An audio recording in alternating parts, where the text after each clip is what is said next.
ભરૂચના બીડભંજન વિસ્તારમાં છેલ્લા 500 વર્ષથી વધુ સમયથી ભરાતા ઐતિહાસિક કોઠા પાપડીના મેળામાં માનવ મહેરામણ ઉમટી પડ્યું હતું। આ મેળો હિન્દુ મુસ્લિમ કોમી એકતાનું અનોખો પ્રતીક છે, કારણ કે તો એક તરફ હનુમાન મંદિર અને બીજી તરફ પીર સૈયદ નવાબ સુલતાન બાવાની દરગાહ વચ્ચે ભરાય છે। ત્યારે દર વર્ષે માગશર મહિનાના દરેક ગુરુવારે આ મેળાનું આયોજન કરવામાં આવે છે।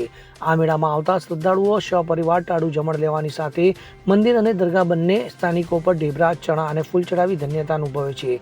આ મેળાની એક અનોખી પરંપરા કોઠા યુદ્ધ છે, જેમાં બાળકો, યુવાનો અને યુવતીઓ એકબીજા સાથે કોઠા લડાવે છે। જેનું કોઠું તૂટે તે પોતાનું કોઠું બીજાને આપી દે છે। તો આ મેળાનું આયોજન જ્યાં થાય છે ત્યાં બીડભંજન હનુમાનનું પ્રાચીન મંદિર પણ આવેલું છે, જેની પ્રાચીન કથા મુજબ હનુમાનજી વર્ષો પહેલા અહીંના કૂવામાં બિરાજમાન હતા, જે આજે પણ હાજર છે। તેની સામે સૈયદ પીર નવાબ સુલતાન બાબાની દરગાહ આવેલી છે, જેની સ્થાપના 1058માં થઈ હોવાનું ફારસી ભાષામાં દર્શાવાયું છે। તો શહેર અને જિલ્લાની હિન્દુ મુસ્લિમ પ્રજા વર્ષોથી આ પરંપરાને જીવંત રાખી કોમી એકતાનું ઉત્કૃષ્ટ ઉદાહરણ પૂરું પાડી રહી છે। Bureau report, CN24 news.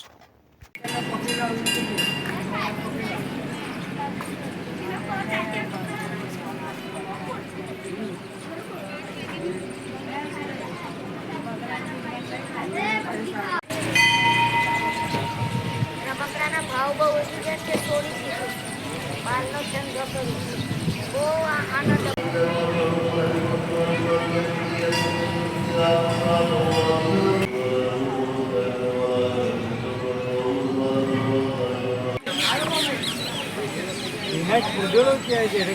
हाँ भी नहीं बोले ना भी नहीं बोलते कि जाने का पुष्प भी नहीं निकाल ले के लोग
હવે જુઓ દેશ દુનિયાની તમામ ખબરો તમારી આંગળીના ટેરવે।